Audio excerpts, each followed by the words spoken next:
Hello. Hi, this is Evelyn from Karma, QALMA.com.au.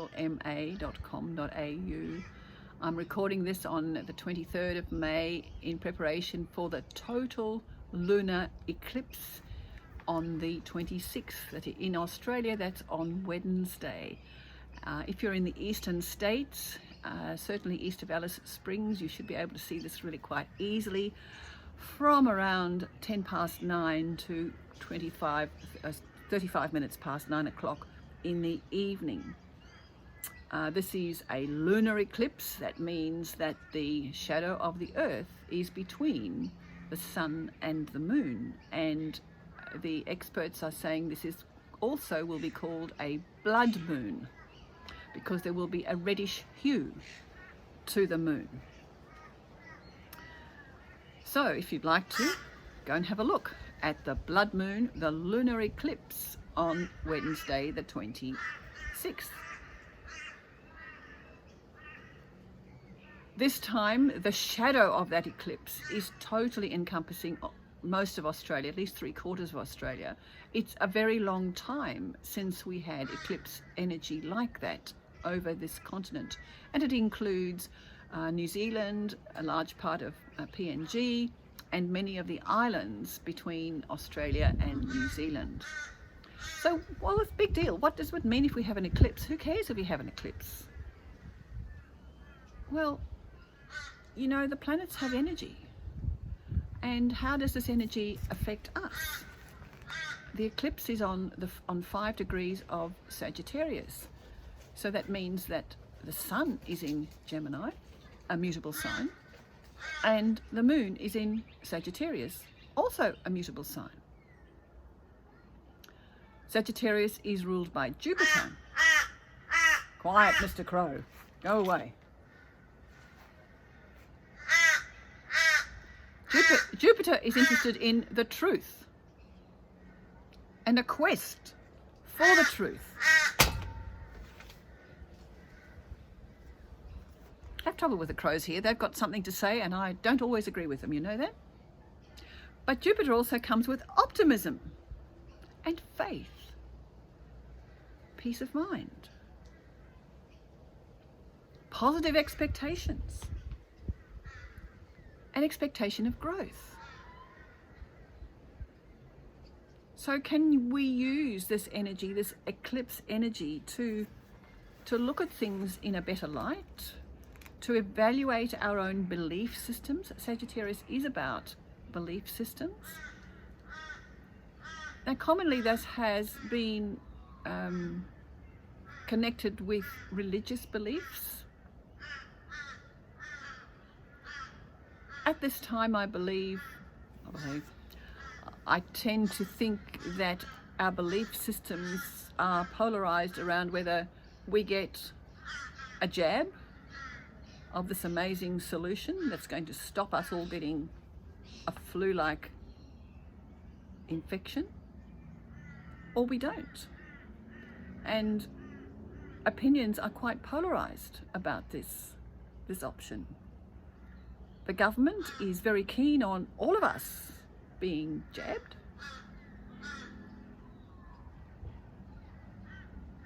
In different circles, this is viewed with delight, and others sort of say, well, there's no way they're going to put anything like that into me.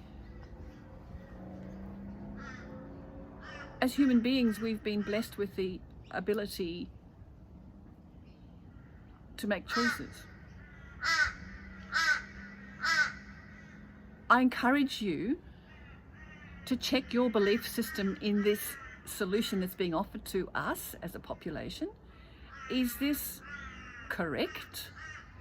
Do you know enough about it to allow this solution to be put into your body?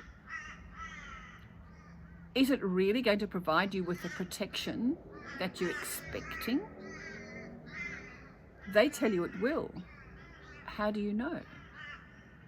We don't. It's interesting to me. There are, very soon after this infection, this virus was made public, or we were made aware of this virus being prolific in our environment, the only solution that was offered was a jab. Now, I don't know about you, but my education and knowledge told me that a solution like a jab needed many years of research and development before any such thing was safe to provide for human beings. So within a very short time of the virus being announced as rampant, we got told, oh yes, well, we're producing a vax to fix it. To me, that didn't make sense, because for so many other diseases for which successful vaccines have been developed, the process for development was not a few months, but several years. I'm asking, how come these solutions can be offered in such a short space of time? And you know, there are 70 plus such solutions being offered globally, of which 6, I believe, are mRNA solutions. What does that mean? Now, I'm not a scientist, and I'm not about to try and explain what that means, but my understanding is that those solutions, 2 of which are being offered here in Australia, are actually DNA changing solutions, so that once injected into the body, there is no going back. I'm not sure that that's what I want in my body. But you know what? If you've done your research, you've checked out what's available and why you would want to have a jab like this, I respect your opinion and your actions if you choose to go ahead. We've been blessed with free will. But I do encourage you to do your research and ask yourself the question, why are you having this? Is a bad flu worse than the jab? Maybe it is, maybe it isn't. And you know, if you have some underlying health issues, maybe that's a better solution for you. But please ask yourself the right questions. What guarantees are there? Are there any guarantees? Who's it going to protect? What's it going to enable you to do?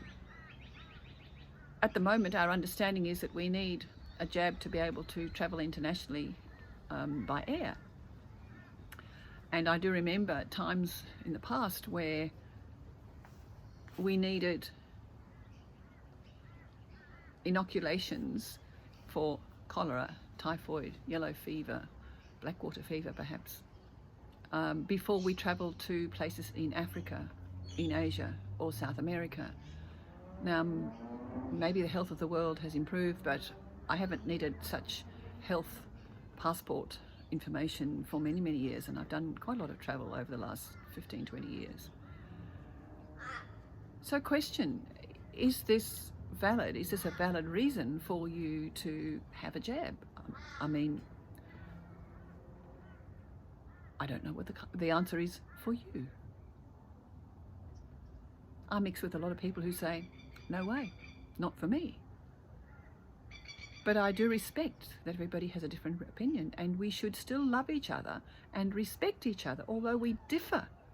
We don't always agree with other things also, so why are we going to have an argument or a war about whether you have a jab or you don't? Doesn't make sense to me.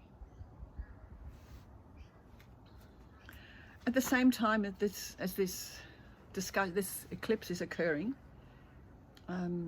which, by the way, tends to have an impact on your energy for about 6 months. A normal full moon has an impact on the energy for 2 to 3 weeks following the full moon, but this is a particularly amazing full moon. It's eclipse, and you may notice the effects of this eclipse for another 6 months until we have another eclipse in December.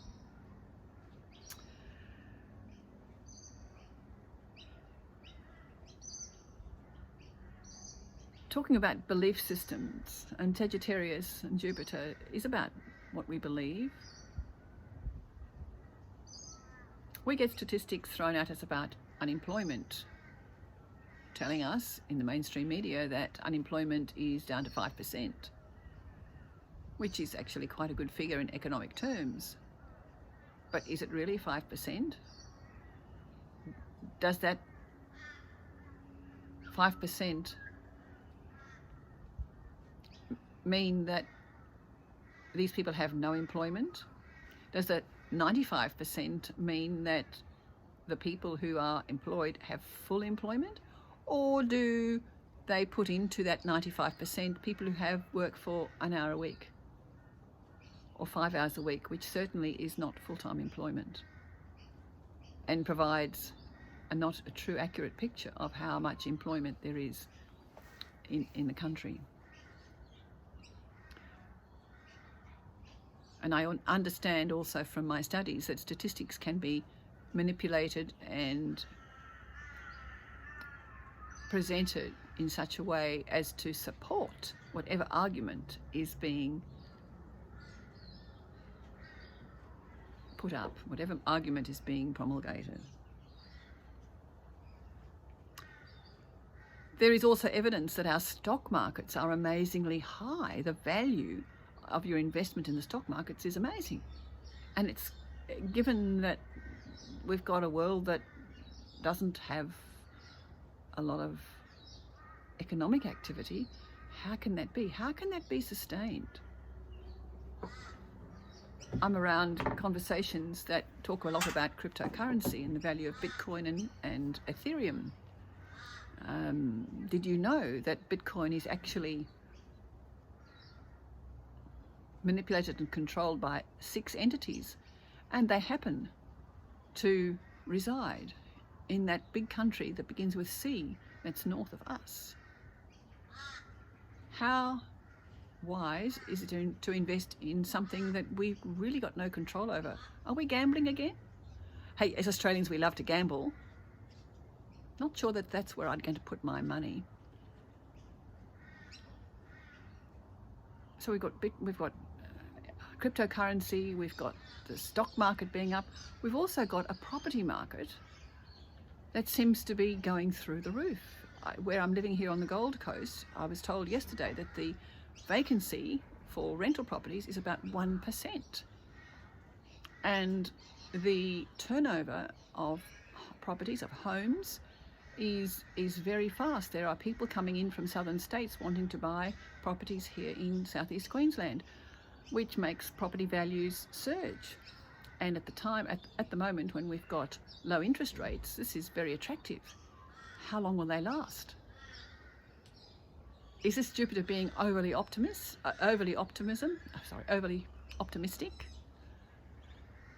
I don't know. Just be very careful about what you do. A little story to finish this little podcast. I went to a job and business expo during the week, at which there were at least 4, maybe 8 stands providing agency services for people with disabilities. Now, I do believe that people with disabilities deserve an opportunity to work. But can our economy support that many agencies finding work for people with disabilities?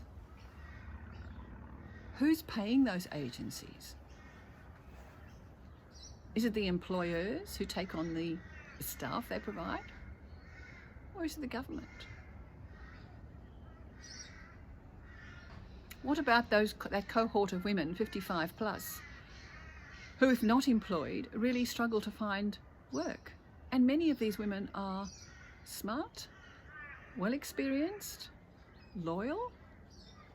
They can't get work. The biggest growing demographic of people seeking housing in Australia, women over 60 with nowhere to live. Your comments will be welcome.